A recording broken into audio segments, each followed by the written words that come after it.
हुआ था last class में, कहाँ तक किए थे? आज शायद लेक्चर 2 है।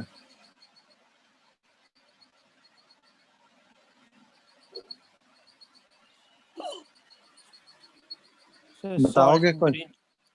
सॉल्ट ब्रिज का फंक्शंस हो गया था? नहीं, क्या कहते हैं, उसी को बताना था। अच्छा, डायग्राम बता दिए थे गैल्वेनिक सेल का? यस सर, डायग्राम बताए थे। डायग्राम हो गया था ना। चलो, उसमें नेट रिएक्शन बता दिए थे, ऑक्सीडेशन हाफ और रिडक्शन हाफ। Yes sir. ठीक, तो सॉल्ट ब्रिज देखो, फंक्शंस ऑफ सॉल्ट ब्रिज लिख लो।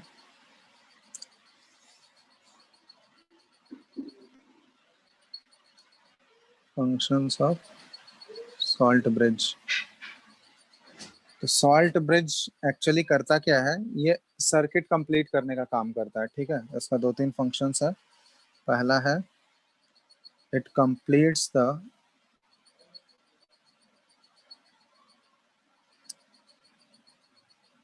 इलेक्ट्रिकल सर्किट, ठीक है। इलेक्ट्रिकल सर्किट को ये कंप्लीट करता है सॉल्ट ब्रिज। अब वो कैसे कंप्लीट करेगा वो हम लोग देखेंगे। दूसरा चीज ये होता है, ये इंटरनल सर्किट को कंप्लीट करता है। एक्सटर्नली तो वायर से कनेक्टेड ही है, इंटरनल सर्किट को ये कंप्लीट करता है, ठीक है। दूसरा फंक्शन ये होता है कि it maintains the electrical neutrality. It maintains the electrical neutrality of the cathodic and anodic compartment, ठीक है। तो ये एक्चुअली होता क्या है, जैसे देखो कोई भी सेल को जैसे हम लोग कंस्ट्रक्ट करते हैं, ऐसे एग्जांपल जो बताया गया था, रिकॉर्डिंग हो रहा है या नहीं, एक मिनट। हाँ, चलो। तो कोई भी सेल जब हम लोग कंस्ट्रक्ट करते हैं, गैल्वेनिक सेल, तो जैसे मान लो इसे जो एग्जांपल लिए थे हम लोग, CuSO4 और जिंक का, जिंक और कॉपर का अलग अलग। जिंक का वहां पे ऑक्सीडेशन हो रहा था और कॉपर का रिडक्शन हो रहा था, ठीक है। तो यही वाला इक्वेशन है। यहाँ पे नेट इक्वेशन क्या आता है? Zn solid plus Cu2 plus aqueous, और ये Zn2 प्लस एक्वस और प्लस Cu सॉलिड, यही था ना नेट इक्वेशन। तब ये जो अगर हम लोग सेल कंस्ट्रक्ट किए, यहाँ पे जिंक का ऑक्सीडेशन हो रहा है, मतलब ऑक्सीडेशन हाफ सेल में जिंक होगा और उसके इलेक्ट्रोलाइट के साथ जिंक रॉड होगा, और रिडक्शन हाफ सेल में कॉपर रॉड होंगे उसका इलेक्ट्रोलाइट के साथ, कॉपर सल्फेट के साथ। तो कोई भी सेल अगर कंस्ट्रक्ट करते हैं तो देखोगे कि एनोड जो ऑक्सीडेशन वाला हाफ सेल है, ZnSO4 जिसमें सॉल्यूशन भरा हुआ है, तो उसमें देखोगे कि वो कुछ टाइम बाद पॉजिटिवली चार्ज होगा, क्योंकि उसमें Zn2 प्लस आयंस जो है वो रॉड से निकल के किस में आ रहा है? सॉल्यूशन में आ रहा है। तो सॉल्यूशन में आने की वजह से क्या होगा, उसका ZnSO4 का सॉल्यूशन जो होगा वो पॉजिटिवली चार्ज हो जाएगा। और सेम एज इट इज अगर कॉपर सल्फेट का सॉल्यूशन की बात करें, तो वहां पे कॉपर सल्फेट में इलेक्ट्रॉन निकल के आ रहा है, मतलब इलेक्ट्रॉन एक्चुअली में एक्सेस बच जा रहा है, ठीक है। नेगेटिवली चार्ज वहां पे ज्यादा आ जाएगा। तो कुछ समय बाद जैसे ही सेल कंस्ट्रक्ट करोगे तो ZnSO4 का सॉल्यूशन पॉजिटिवली चार्ज होना स्टार्ट हो जाएगा, और कॉपर सल्फेट का सॉल्यूशन जो है वो नेगेटिवली चार्ज होना स्टार्ट हो जाएगा। आफ्टर सम टाइम, मतलब कुछ समय बीत जाने के बाद, तो क्या होगा कि Zn2SO4 सॉल्यूशन क्या करेगा, वो रेजिस्ट करने लगेगा। उसके अंदर इतना ज्यादा पॉजिटिव चार्ज आ जाएगा ZnSO4 सॉल्यूशन के अंदर, कि वो और फर्दर पॉजिटिव चार्ज को वो आने नहीं देगा, उसको रेसिस्ट करेगा, एक रिपल्सन टाइप का डेवलप हो जाएगा। उसी तरह सेम केस कॉपर सल्फेट के सॉल्यूशन में भी होगा, तो उतना ज्यादा वहां पे नेगेटिव चार्ज आ जाएगा कि वो फर्दर और नेगेटिव चार्ज को आने नहीं देगा, वो उसको रिपेल करेगा या रेजिस्ट करेगा। तो इसका मतलब अगर वो पॉजिटिव चार्ज या नेगेटिव चार्ज को आने नहीं दे रहा है अपने सोल्यूशन के अंदर, रेसिस्ट कर रहा है उसको, इसका मतलब सेल तो फंक्शनिंग बंद हो जाएगा ना उसी समय, क्योंकि वो अगर सॉल्यूशन में नहीं आ पाएगा तो उसको रिपेल अगर करेगा तो ऑब्वियसली सेल का फंक्शनिंग डिसरप्ट हो जाएगा, है ना। तो क्या करता है कि वहां पे सॉल्ट ब्रिज का रोल आ जाता है। सॉल्ट ब्रिज में एक्चुअली बताए थे तुम लोगों को कि इसमें कुछ सॉल्ट्स भरे जाते हैं, ठीक है। तो सॉल्ट भरे जाते हैं जैसे NaCl, KCl, NaNO3, ठीक है। ये सारे सॉल्ट भरे जाते हैं जिसमें कैटायनिक और एनायनिक दोनों पार्ट होगा। तो ये क्या करता है, कि सेल को फंक्शनिंग करने के लिए क्या करता है, जो आयंस प्रेजेंट होता है सॉल्ट ब्रिज में, वो एक्स्ट्रा जो चार्ज डेवलप हो गया है ना कैथोडिक कंपार्टमेंट में और एनोडिक कंपार्टमेंट में, कैथोडिक कंपार्टमेंट में एक्स्ट्रा पॉजिटिव चार्ज हो गया है और एनोडिक कंपार्टमेंट में एक्स्ट्रा नेगेटिव चार्ज हो गया है, जिसकी वजह से वो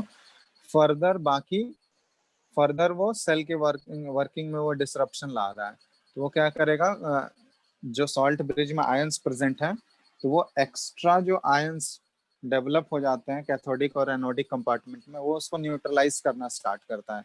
मतलब उसमें कैटायन और एनायनिक पार्ट जो होगा, तो कैटायनिक वाला पार्ट जो है वो मूव करेगा कैथोडिक कंपार्टमेंट की तरफ, क्योंकि वहाँ नेगेटिव चार्ज है, तो उसको न्यूट्रलाइज करने के लिए पॉजिटिव चार्ज चाहिए। तो कैटायंस किसकी तरफ मूव करने लगेगा, कैथोडिक कंपार्टमेंट की तरह। उसी तरह सेम एनायंस जो है सॉल्ट ब्रिज के अंदर, जो एनायंस होंगे वो किसकी तरफ मूव करेंगे, एनोडिक कंपार्टमेंट, क्योंकि एनोडिक कंपार्टमेंट में क्या है कि एक्सेस पॉजिटिव चार्ज है। तो पॉजिटिव चार्ज को न्यूट्रलाइज करने के लिए कौन सा आयन चाहिए, नेगेटिव आयन चाहिए। तो जो एनायनिक पार्ट है वो किसकी तरफ मूव करेगा, कैथोडिक या एनोडिक, किसकी तरफ मूव करेगा, एनायनिक पार्ट, बताओ। हम्म, सुन रहे हो तुम लोग, हेलो,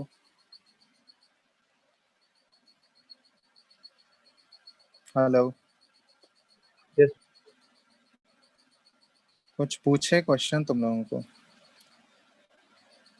सॉल्ट ब्रिज का कैटायनिक पार्ट और एनायनिक पार्ट, तो सबसे पहले कैटायनिक पार्ट किस कंपार्टमेंट में मूव करेगा, कैथोडिक या anodic,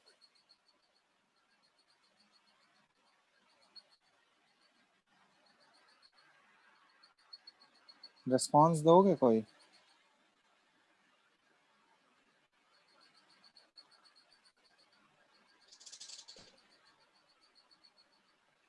sir anodic. Cations anodic में जाएगा। एनोडिक कंपार्टमेंट में कौन सा चार्ज एक्सेस में था, पॉजिटिव चार्ज एक्सेस में है ना। तो पॉजिटिव चार्ज को न्यूट्रलाइज करने के लिए कौन सा आयन चाहिए, कैटायन चाहिए या एनायन चाहिए।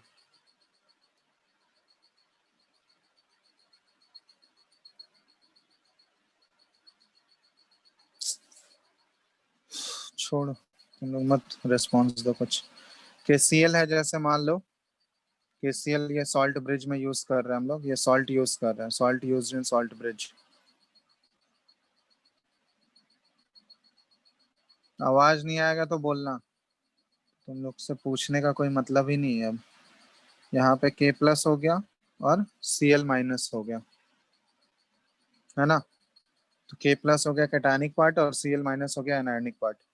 ये सीएल माइनस क्या करेगा, CL minus neutralises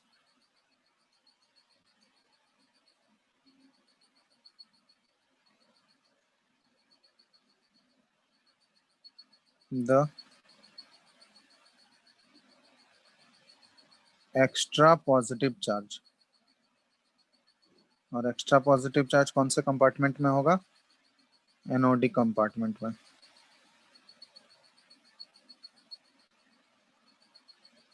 where as the K plus जो आयंस है, कैटायन जो है, ये neutralizes the extra negative charge in the cathodic compartment. ठीक है, तो ये हो गया, क्लियर है ना। तो यही काम है सॉल्ट ब्रिज का। सॉल्ट ब्रिज क्या करेगा, एक इंटरनल सर्किट को तो कंप्लीट करता ही है, दूसरा ये इलेक्ट्रिकल न्यूट्रलिटी भी मेंटेन करता है। ठीक है, कैथोडिक और एनोडिक कंपार्टमेंट में ये न्यूट्रलिटी मेंटेन करेगा। अब जो सॉल्ट हम लोग यूज कर रहे हैं यहाँ पे, ठीक है, उस सॉल्ट का भी कुछ कुछ कैरेक्टरिस्टिक्स होना चाहिए, या जो इलेक्ट्रोलाइट यूज करेंगे सॉल्ट ब्रिज में उसका भी कैरेक्टरिस्टिक्स होना चाहिए। तो characteristics of electrolyte, used in salt bridge. तो क्या क्या कैरेक्टरिस्टिक्स होगा इसका? तो पहला कैरेक्टरिस्टिक जो है, electrolyte to be used in salt bridge should be such that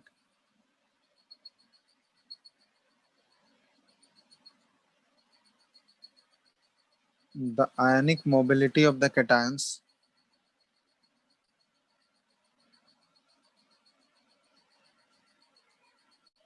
becomes equal to the ionic mobility of the anions। ठीक है, मतलब इलेक्ट्रोलाइट जो यूज करोगे सॉल्ट ब्रिज में, वो ऐसा होना चाहिए कि उसके कैटायंस और एनायंस का स्पीड जो है, मूवमेंट, मोबिलिटी का मतलब होता है मूवमेंट, तो जो स्पीड ऑफ मूवमेंट होना चाहिए कैटायंस और एनायंस का दोनों इक्वल होना चाहिए। ऐसा नहीं कि कैटायंस ज्यादा फास्ट मूव कर रहा है और एनायंस ज्यादा स्लो मूव कर रहा है।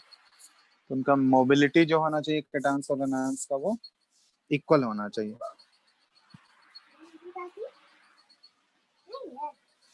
ठीक है, तो पहला तो ये हो गया। दूसरा ये है कि इलेक्ट्रोलाइट जो यूज करेंगे हम लोग शुड बी 100% आयोनाइज्ड। जो इलेक्ट्रोलाइट यूज करेंगे वो पूरा स्ट्रॉन्ग इलेक्ट्रोलाइट होना चाहिए जो कि 100% आयोनाइज हो जाए, है ना, 100% अपने आयंस में ब्रेक कर जाए। फॉर एग्जाम्पल KCl हो गया, KNO3 हो गया, ठीक है, NH4NO3 हो गया। ये सारे इलेक्ट्रोलाइट यूज करना है जो कि 100% आयनाइज हो जाए। तीसरा ये बात ये ध्यान में रखना है कि ions of the electrolyte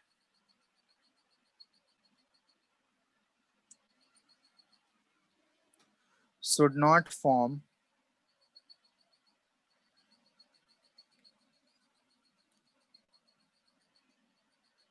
insoluble precipitate at the mouth of the salt bridge।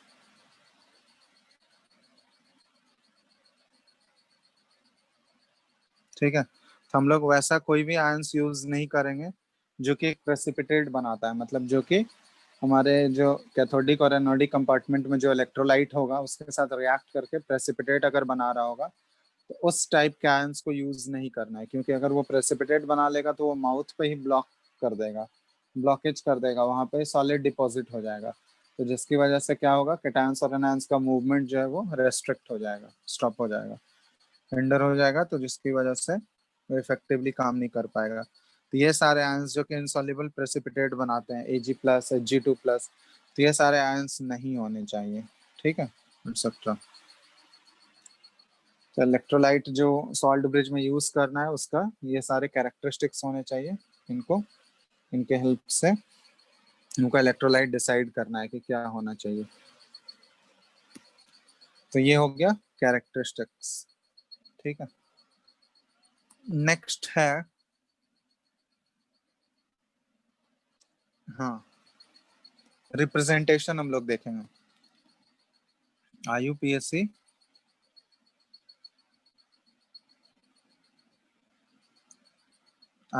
Representation, ठीक है, ऑफ सेल्स। सेल्स को कैसे IUPAC के अकॉर्डिंग रिप्रेजेंट करना है। ठीक है, तो इसमें रिप्रेजेंटेशन का कुछ नॉर्म्स होता है, रूल्स होता है, IUPAC का रिकमेंडेड रूल्स है वो, तो उसी के अकॉर्डिंग हम लोग करते हैं। तो जब भी कभी सेल को रिप्रेजेंट करोगे ना, तो उसमें दो पार्ट होगा, एक कैथोड होगा जहाँ पे ऑक्सीडेशन रिएक्शन होता है, और एनोड होता है जहाँ पे रिडक्शन रिएक्शन होता है। तो उन दोनों को हमेशा एक सेपरेट करते हैं हम लोग, डबल ऐसे स्ट्रेट लाइन डबल ऐसे ड्रॉ करते हैं। तो लेफ्ट हैंड साइड में तुमको एनोड लिखना है और राइट हैंड साइड में कैथोड लिखना है। और ये जो डबल स्ट्रेट लाइन है ना, ये सॉल्ट ब्रिज को रिप्रेजेंट कर रहा है। ये क्या रिप्रेजेंट कर रहा है? Salt bridge.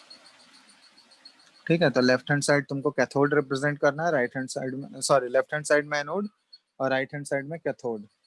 ठीक है, और बीच में सॉल्ट ब्रिज। तो ये पहला तरीका हो गया। दूसरा, इसी को अगर रिप्रेजेंट करना है, जैसे जिंक है, तो हमको अगर सोक करना है, ऑक्सीडेशन, एनोड पे ऑक्सीडेशन होगा तो जिंक सॉलिड जो है ये किस में कन्वर्ट हो रहा है, ZnSO4 में, ठीक है, Zn2+ एक्वस में। यहाँ पे जिंक का 0 है, 0 से ये +2 में जा रहा है, ये ऑक्सीडेशन हो गया। और इधर रिडक्शन मतलब CuSO4 कॉपर जो है, CuSO4 आयन से Cu2+ आया यहाँ से, और ये किस में कन्वर्ट हो रहा है, Cu सॉलिड में कन्वर्ट हो रहा है, मतलब +2 से ये 0 में जा रहा है, तो ये रिडक्शन है। तो ये ऑक्सीडेशन शो कर रहा है और ये रिडक्शन शो कर रहा है, ठीक है।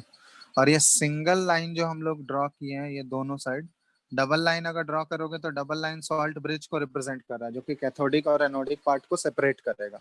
सिंगल लाइन जो है ये बाउंड्री सेपरेशन होता है या फेज को सेपरेट करेगा, ठीक है। जैसे यहाँ पे कॉपर सल्फेट जो लिए थे वो एक्वस फेज में था, लेकिन जो कॉपर बना है वो सॉलिड फेज में, तो इन दोनों को सेपरेट करने के लिए हम लोग ये रिप्रेजेंट, सिंगल लाइन क्या रिप्रेजेंट करेगा, बाउंड्री या फेज, ठीक है, फेस को सेपरेट करेगा।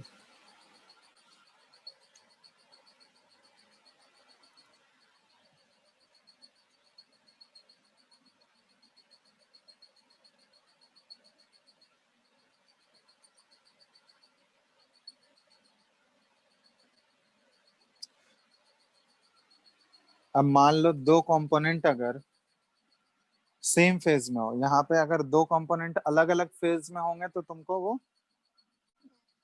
एक लाइन से सेपरेट करना है, सिंगल लाइन से, ठीक है। एक अगर सॉलिड में है, एक एक्वस फेज में है, तो उसको सिंगल लाइन से सेपरेट करना है।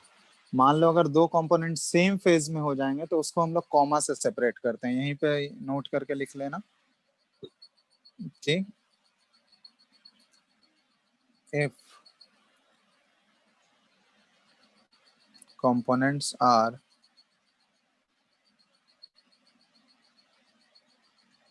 in the same phase, ठीक है, तो इसको किससे सेपरेट किया जाता है, दे आर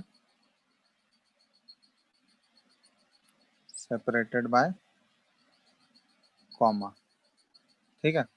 फॉर एग्जाम्पल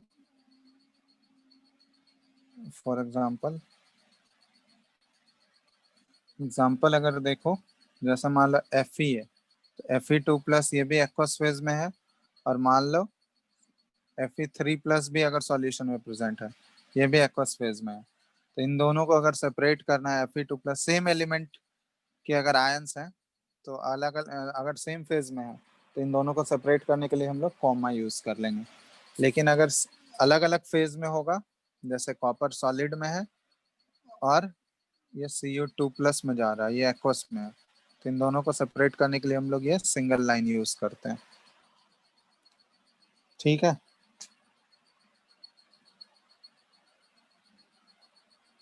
और इसका ब्रैकेट में कंसंट्रेशन भी यूज कर लोगे, ऐसे कंसंट्रेशन भी यूज कर सकते हो, जैसे एक रिप्रेजेंटेशन हम यहाँ पे लिख रहे हैं, ठीक है। जैसे है ये Fe3+ और ब्रैकेट में इसका कंसंट्रेशन मान लो C1 मोलर दिया हुआ है, ठीक है। और ये Fe2+, Fe3+ से मतलब Fe2+ में जा रहा है ये, ठीक है। और ये C2 मोलर, और ये दोनों आयंस के फॉर्म में, मतलब दोनों का फेज जो होगा एक्वस फेज ही होगा, ठीक है, इसलिए कॉमा से सेपरेट किया जा रहा है।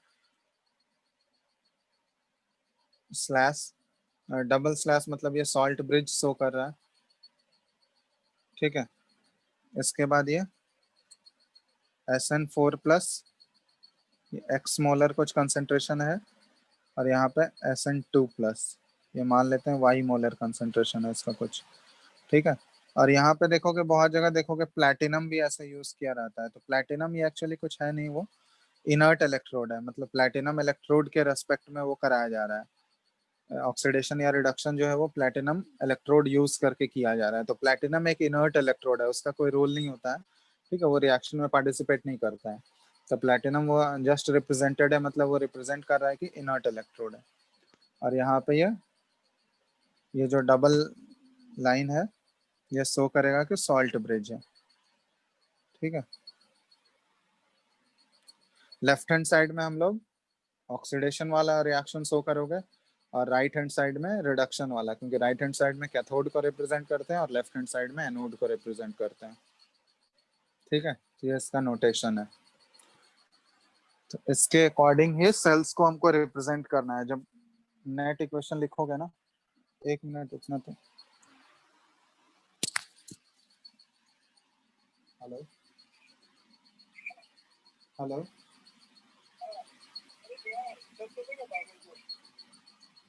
कौन? अच्छा रुको, हम कॉल करते हैं थोड़ी देर में तुमको, कॉल में।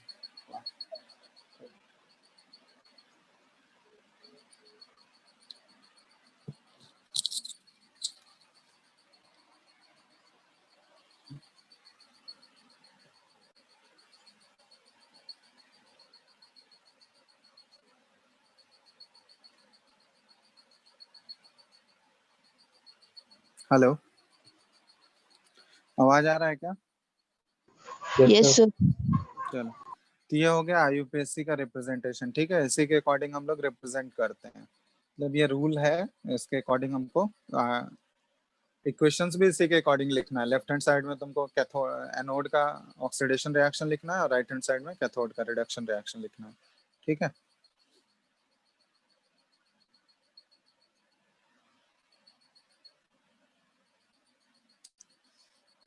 समझ में आ गया ना ये?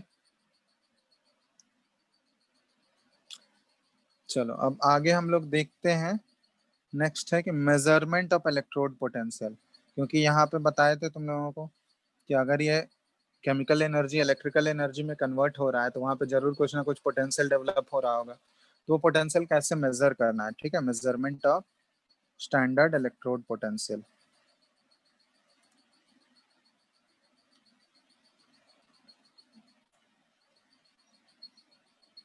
Measurement of standard electrode potential.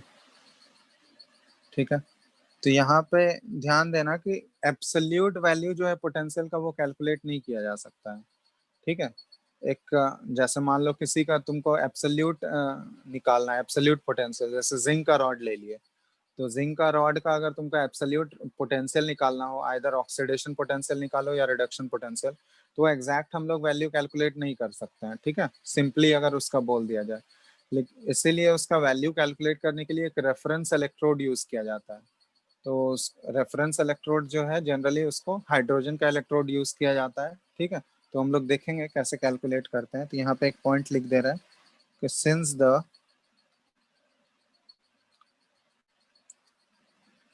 absolute value of potential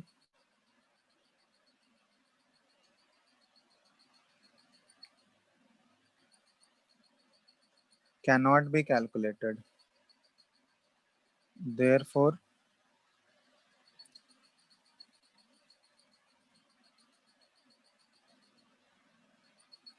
a standard electrode is used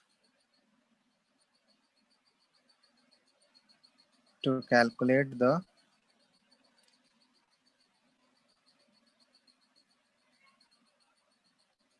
electrode potential. और इसे स्टैंडर्ड इलेक्ट्रोड को बोला जाता है, this is called reference electrode. ठीक है, उसी को रेफरेंस इलेक्ट्रोड भी बोला जाता है।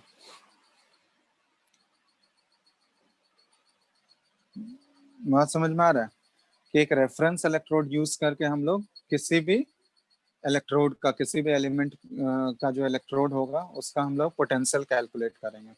तो रेफरेंस इलेक्ट्रोड जो है, सबसे बेसिक जो रेफरेंस इलेक्ट्रोड यूज किया जाता है वो है hydrogen electrode. Standard hydrogen electrode बोलते हैं। तो यहाँ पे स्टैंडर्ड कंडीशंस के लिए क्या क्या लेना होगा, वो रिक्वायरमेंट क्या क्या है देख लो। फॉर स्टैंडर्ड कंडीशंस, पहला ये है कि कंसंट्रेशन ऑफ आयंस जो होना चाहिए, concentration of ions is 1 molar.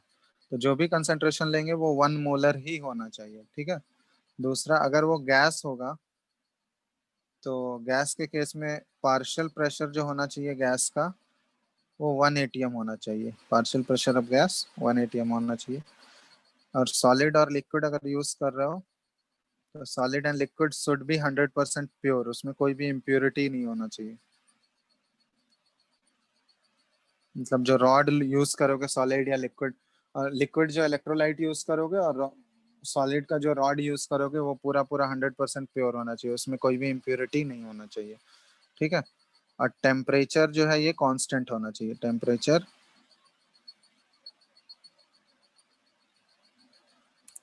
Should be constant. Constant मतलब यहाँ पे 25 डिग्री सेल्सियस जनरली प्रेफर करते हैं, रूम टेम्परेचर पे ही होता है, मतलब फिक्स नहीं है कि वो 25 पे, मतलब थ्रू आउट द प्रोसेस वो टेम्परेचर तुम्हारा कांस्टेंट होना चाहिए, मतलब जिस भी टेम्परेचर पे वो रिएक्शन कर रहे हो थ्रू आउट जो है वो मेजरमेंट, वो टेम्परेचर फिक्स रहना चाहिए, वो वेरी नहीं करना चाहिए। तो ये सारे स्टैंडर्ड कंडीशंस के ये कुछ कुछ पॉइंट्स हैं कि ये सारे पॉइंट्स ध्यान में रखना है कि तभी हम लोग स्टैंडर्ड इलेक्ट्रोड पोटेंशियल मेजर कर पाएंगे। अगर स्टैंडर्ड कंडीशन नहीं होगा तो स्टैंडर्ड इलेक्ट्रोड पोटेंशियल मेजर नहीं कर पाओगे। तो यहाँ पे जो रेफरेंस इलेक्ट्रोड हम लोग यूज करते हैं ना, वो है standard hydrogen electrode, standard hydrogen electrode, इसको SHE भी बोला जाता है। ठीक है। तो इसका एक्चुअली डायग्राम ऐसे है, ये है क्या, एक गैस इलेक्ट्रोड का एग्जांपल है, it is an example of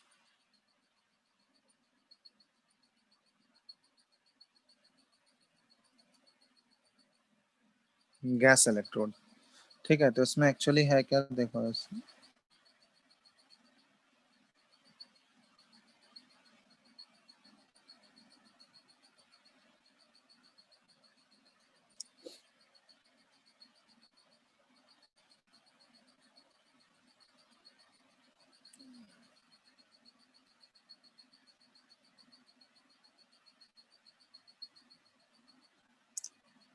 ठीक है, ये ऐसे बीकर ले लिया गया और इसमें इन्वर्टेड हम लोग कुछ इस टाइप का ये ले लिए, और इसमें ये प्लेटिनाइज्ड इलेक्ट्रोड, कोई प्लैटिनम का इनर्ट इलेक्ट्रोड ये वैसे इसमें डाल दिया गया। ठीक है। और यहाँ से क्या हो रहा है, ये हाइड्रोजन गैस इवॉल्व हो रहा है H2, और ये पार्शियल प्रेशर जो हाइड्रोजन गैस इवॉल्व हो रहा है ये इसका 1 atm है। और यहाँ पे जो H प्लस का ही सॉल्यूशन लिए हैं हम लोग, ठीक है, कोई एसिड लिए हैं जिसका कंसंट्रेशन कितना है, 1 मोलर कंसंट्रेशन है, मतलब कोई भी एसिड ले लो 1 मोलर कंसंट्रेशन होना चाहिए। ठीक है। तो यहाँ पे दोनों टाइप के रिएक्शन हो रहे हैं, एक ऑक्सीडेशन रिएक्शन भी होगा और रिडक्शन रिएक्शन भी होगा। कैथोड की तरह भी एक्ट कर सकता है या एनोड की तरह भी एक्ट कर सकता है, मतलब वो दोनों की तरह एक्ट कर सकता है। ठीक है। तो जैसे यहाँ पे दोनों रिएक्शंस लिख देते हैं, अगर ये ऑक्सीडेशन रिएक्शन होगा तो ऑक्सीडेशन रिएक्शन मतलब ये एनोड की तरह एक्ट कर रहा है। तो ऑक्सीडेशन में क्या होता है कि H2 गैस जो है ना ये कन्वर्ट होता है 2H प्लस एक्वस और 2 इलेक्ट्रॉन में, इन ऑक्सीडेशन स्टेट मतलब इंक्रीज हो रहा है, 0 से +1 में जा रहा है। ठीक है। तो ये ऑक्सीडेशन वाला रिएक्शन, अगर वो ऑक्सीडेशन होगा उसका एनोड की तरह बिहेव करेगा तो वहां पे ऑक्सीडेशन रिएक्शन कराना है। अगर वो कैथोड की तरह बिहेव करेगा तो कैथोड में क्या होता है,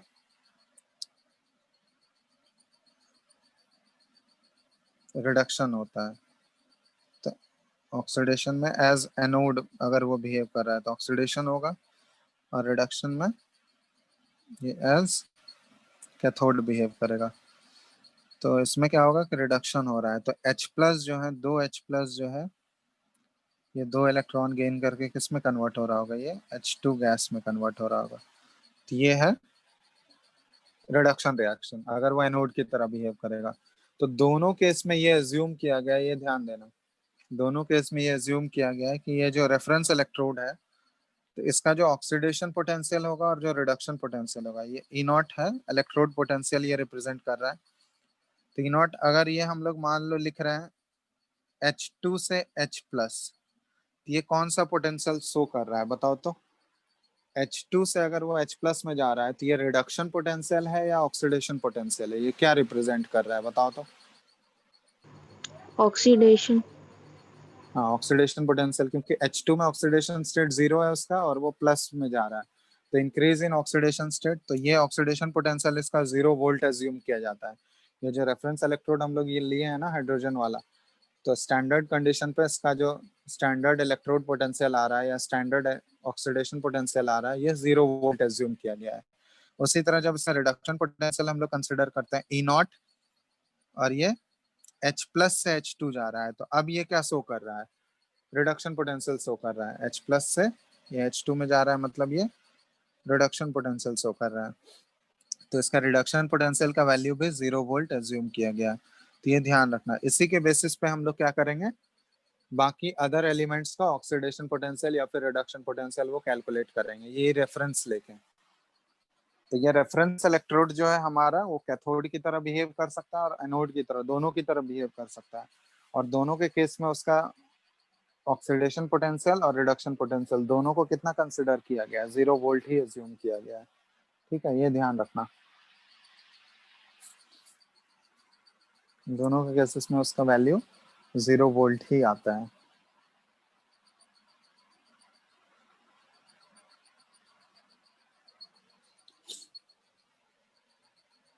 ठीक है, तब यहाँ पे देखो, अब जैसे मान लो यहाँ पे एक फॉर्मूला लिख रहे हैं, अब किसी भी सेल का अगर हमको इलेक्ट्रोड पोटेंशियल निकालना है तो इसका एक फॉर्मूला होता है, ये फॉर्मूला बस ध्यान रखो, एक ही फॉर्मूला बता रहा है, ये फॉर्मूला याद रखना, क्योंकि अलग अलग फॉर्मूला यूज करोगे वो कंफ्यूज हो जाओगे। क्योंकि जो स्टैंडर्ड ऑक्सीडेशन पोटेंशियल होता है ना, तो वो नेगेटिव, मतलब दोनों का स्टैंडर्ड ऑक्सीडेशन पोटेंशियल और रिडक्शन पोटेंशियल दोनों का वैल्यू सेम होगा, मतलब मैग्नीट्यूड सेम होगा, बट साइन अपोजिट हो जाएगा। समझ में आ रहा है? जैसे मान लो किसी भी एलिमेंट का रिडक्शन पोटेंशियल, मान लो कॉपर का x वोल्ट है, तो उसका जब ऑक्सीडेशन पोटेंशियल तुमसे पूछा जाए उसी टेम्परेचर पे, तो वो -x हो जाएगा, -x वोल्ट। ठीक है, तो ये रिलेशन होता है रिडक्शन पोटेंशियल और ऑक्सीडेशन पोटेंशियल में। तो सेम एलिमेंट का ऑक्सीडेशन पोटेंशियल और रिडक्शन पोटेंशियल का वैल्यू मैग्नीट्यूड सेम रहेगा बट साइन अपोजिट हो जाएगा, है ना। और टेम्परेचर चेंज नहीं होना चाहिए, सेम टेम्परेचर पे बात कर रहे हैं, क्योंकि टेम्परेचर चेंज कर दोगे तो फिर वैल्यूज डिफर हो जाएंगे। तो यहाँ पे फॉर्मूला क्या होता है कि reduction potential of E of cell, अगर इलेक्ट्रोड पोटेंशियल सेल का निकालना है तो reduction potential of cathode minus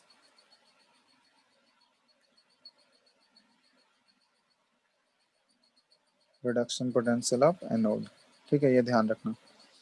लेकिन यही अगर स्टैंडर्ड कंडीशन निकालना है हमको, ई नॉट अगर निकालना है, तो यहाँ पे तुमको स्टैंडर्ड वाला वैल्यू यूज करना होगा, जो स्टैंडर्ड कंडीशन ऊपर बताए वो वैल्यूज। तो यहाँ पे क्या आ जाएगा, standard reduction potential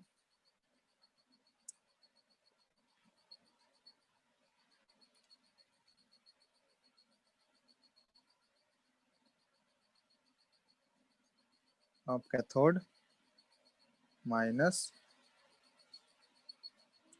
standard reduction potential of anode.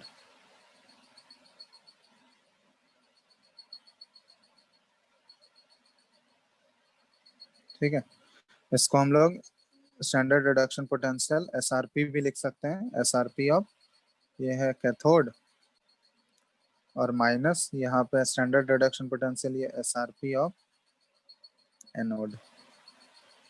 ठीक है, तो यहाँ से आ गया E naught cell is equal to, बस एक ही फॉर्मूला याद रखो, SRP of cathode minus SRP of anode. ठीक है,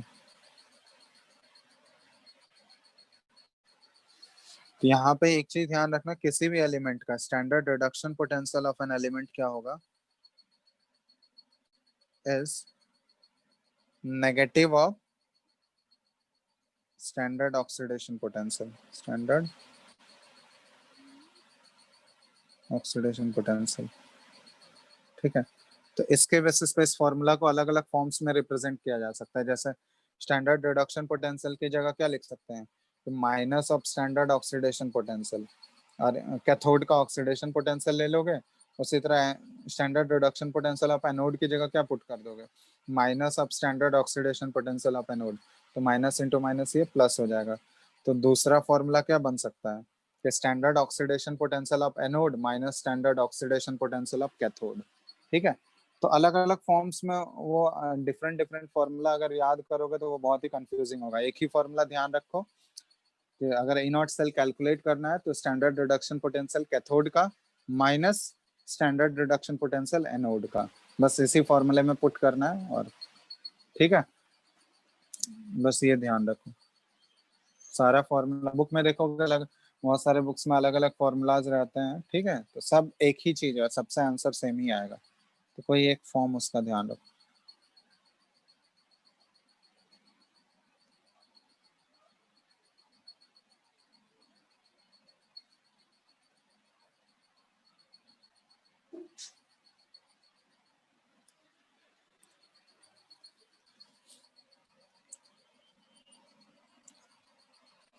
ठीक है, अब जैसे देखो यहाँ पे हमको ये करना है, मेजरमेंट करना है, जैसे कॉपर का रिडक्शन पोटेंशियल मेजर करना है हमको, ठीक है, या कॉपर का ऑक्सीडेशन पोटेंशियल मेजर करना है हमको। तो यहाँ पे कैसे मेजर करेंगे हम लोग,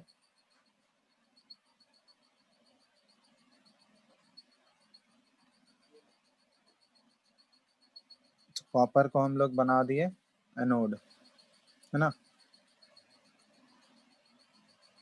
यहाँ पे कॉपर का रॉड ले लिए,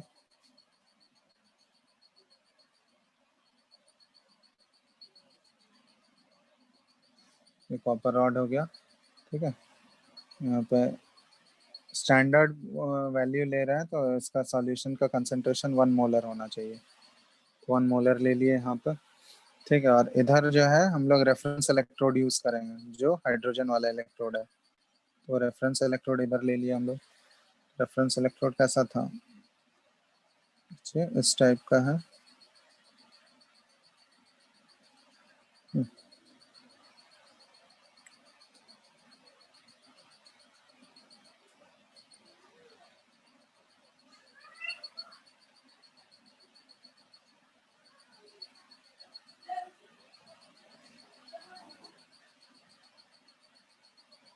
ठीक है, ये है। और इन दोनों को हम लोग कनेक्ट कर दिए एक वायर से, और बीच में एक लगा दिया गया वोल्ट मीटर, ठीक है, वोल्टेज नापने के लिए कि कितना वोल्टेज आ रहा है रीडिंग। और इन दोनों को कनेक्ट किससे करना होगा, यहाँ पे H प्लस का जो कंसंट्रेशन आएगा ये भी 1 मोलर लेना है हमको, और इन दोनों को एक सॉल्ट ब्रिज के थ्रू कनेक्ट कर दिया गया,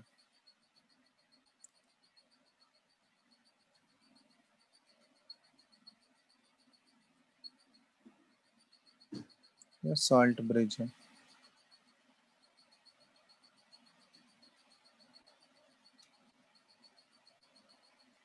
ठीक है, तो ये हो गया सॉल्ट ब्रिज। तो यहाँ पे एनोड, ये है कैथोड, कैथोड में स्टैंडर्ड हाइड्रोजन इलेक्ट्रोड यूज कर रहे हैं हम लोग।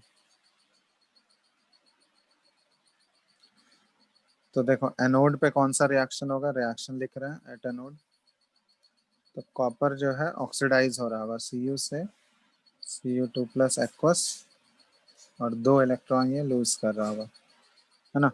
और एट कैथोड, कैथोड पे कौन सा रिएक्शन होगा, रिडक्शन रिएक्शन होगा, मतलब ये ऑक्सीडेशन हो रहा है,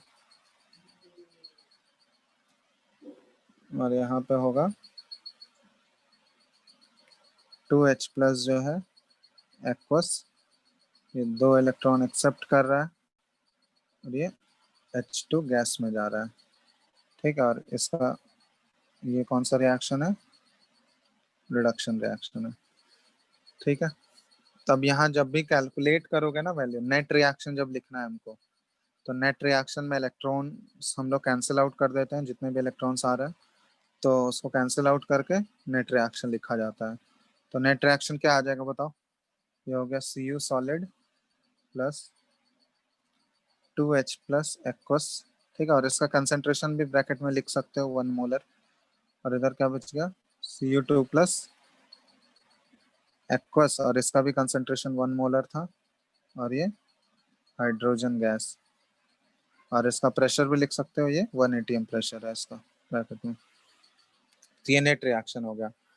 और सेल रिप्रेजेंटेशन अगर हमको करना है, सेल रिप्रेजेंटेशन जो IUPAC के अकॉर्डिंग लिखना है, तो सेल रिप्रेजेंटेशन क्या आ जाएगा, Cu in left hand side में हम लोग क्या लिखते हैं, एनोड वाला, और राइट हैंड साइड में कैथोड। तो एनोड में ऑक्सीडेशन हो रहा है, तो Cu सॉलिड से Cu2+ जा रहा है, ये है ना, Cu सॉलिड से Cu2+, और इसका कंसेंट्रेशन भी दिया हुआ है, तो 1 मोलर कंसेंट्रेशन। फिर सॉल्ट ब्रिज, फिर इधर हो रहा है रिडक्शन, तो H+ जो है ये 1 मोलर से इसमें कन्वर्ट हो रहा है, H2 गैस में कन्वर्ट हो रहा है, ठीक है। और यहाँ पे प्लेटिनम इलेक्ट्रोड हम लोग यूज किए हैं, तो ये जो इलेक्ट्रोड है ये प्लेटिनम का है, तो ये इनर्ट इलेक्ट्रोड यूज करते हैं, तो इसलिए यहाँ पे मेंशन कर दिए। तो ये हो गया सेल रिप्रेजेंटेशन हो गया, ठीक है। और H2 का यहाँ पे ये भी दिखा सकते हो, प्रेशर भी दिखा सकते हो, H2 का कितना प्रेशर होगा। तो H2 का प्रेशर कितना है, 1 atm, ठीक है। इसको थोड़ा सा उधर कर देते हैं, H2 हो गया ये 1 atm, और उसके बाद प्लेटिनम ये सॉलिड, ठीक है, ये ऐसे हो गया, ठीक है। तो ये इसका रिप्रेजेंटेशन है। अब मान लो इसका हम लोग को ई नॉट निकालना है, इस सेल का स्टैंडर्ड इलेक्ट्रोड पोटेंशियल कितना है। तो एक फॉर्मूला बताएं तुम लोग को, standard reduction potential of cathode minus standard reduction potential of anode. तो रिडक्शन पोटेंशियल कैथोड का यूज करना है, मतलब ई नॉट की कौन सा वैल्यू यूज करना है हमको, कैथोड पे हो रहा है ये H+ से ये H2 में जा रहा है, तो ये इसका रिडक्शन पोटेंशियल हो गया। एनोड पे कॉपर का ऑक्सीडेशन हो रहा है, लेकिन हमको वैल्यू कौन सा यूज करना है, रिडक्शन पोटेंशियल वाला वैल्यू यूज करना है, तो ई नॉट Cu2+ से Cu वाला वैल्यू यूज करना है हमको, समझ में आ रहा है। तो यहाँ से क्या होगा, ये वाला वैल्यू जो है रेफरेंस इलेक्ट्रोड का, ये तो 0 ही होता है हमेशा, 0 वोल्ट। तो ई नॉट सेल किसके बराबर हो गया, सेल का जो ई नॉट होगा ये negative of reduction potential of copper, ठीक है। तो इसका वैल्यू तुमको क्वेश्चन में दिया रहेगा कि जो रिडक्शन पोटेंशियल है कॉपर का कितना है, ठीक है, या फिर ऑक्सीड, दोनों में से कोई एक वैल्यू दिया रहेगा, ऑक्सीडेशन पोटेंशियल या रिडक्शन पोटेंशियल। तो कोई भी वैल्यू अगर दिया रहे तो उसको आपस में इंटर कन्वर्ट आसानी से कर ही सकते हो। समझ में आया कि नहीं? यस सर, आगे। ठीक है। तो किसी भी इलेक्ट्रोड का अगर हमको इलेक्ट्रोड पोटेंशियल कैलकुलेट करना है तो सिंपली उसका अकेले उसका नहीं निकाला जा सकता है, ठीक है, इंडिविजुअल वैल्यू कैलकुलेट नहीं किया जा सकता है।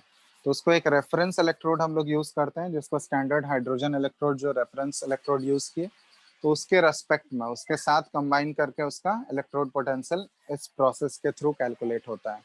तो जैसे यहाँ कॉपर का निकाल रहे हैं हम लोग, उसी तरह यहाँ पे जो वोल्ट मीटर हम लोग लगाए हैं उससे तो वोल्टेज आ ही जाएगा, उस सेल का वोल्टेज आ गया ना, समझ में आ रहा है। तो सेल का वोल्टेज आ गया, तो यहाँ पे ई नॉट सेल का वैल्यू तो हमको मिल ही जाएगा। तो ई नॉट सेल का वैल्यू अगर हमको मिल गया, तो अगर हमसे पूछा जाए कि standard reduction potential of copper कितना है, तो ये रिडक्शन पोटेंशियल ऑफ कॉपर क्या आ जाएगा, जो ई नॉट सेल आएगा उसका नेगेटिव कर दोगे बस, जो उस वहां पे रीडिंग शो कर रहा होगा उसमें माइनस साइन लगा दोगे, तो हमको स्टैंडर्ड रिडक्शन पोटेंशियल किसका मिल गया, कॉपर का मिल गया, है ना। Yes sir. तो इसी प्रोसेस के थ्रू जो है बाकी अदर एलिमेंट्स का भी इलेक्ट्रोड पोटेंशियल कैलकुलेट किया जाता है। तो ये क्वेश्चन, ये तुम लोग को याद नहीं करना है वैल्यू सबका, वो क्वेश्चन में ऑलरेडी दिया रहेगा, देखना एनसीईआरटी में एक टेबल बना हुआ है, वो सारा जनरली हम लोग 25 डिग्री स्टैंडर्ड कंडीशन जो है वो 25 डिग्री सेल्सियस को लेके ही एज्यूम किया गया, ठीक है। तो जनरली जो वैल्यूज दिए रहते हैं तुमको वो स्टैंडर्ड कंडीशन पे ही दिया रहता है, रूम टेम्परेचर वाले वैल्यू पे ही दिया रहता है, ठीक है। बाकी अगर other other than non standard condition अगर दिया हुआ होगा, ठीक है, स्टैंडर्ड के अलावा और कोई दूसरा कंडीशन दिया हुआ है, तो वहां पे हम लोग नर्स्ट इक्वेशन यूज करते हैं, ठीक है। वो आगे देखेंगे हम लोग नेक्स्ट क्लासेस में, नर्स्ट इक्वेशन कैसे आता है, ठीक है। तो वो सारा चीज बात की बात है। तो यहाँ तक अगर कोई डाउट है किसी को तो देख लो, यहाँ तक है तो पूछो कुछ।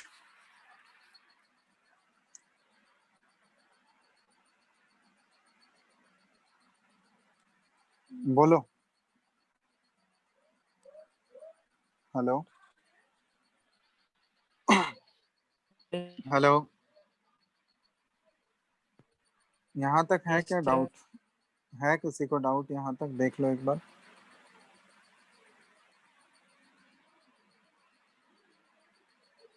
हम्म,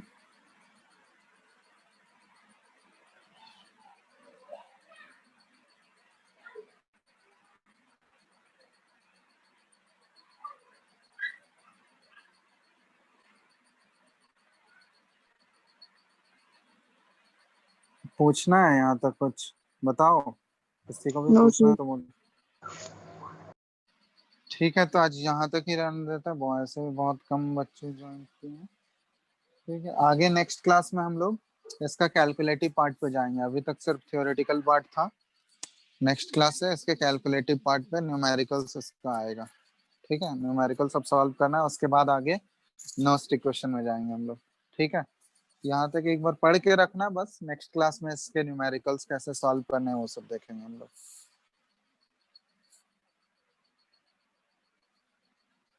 ठीक है,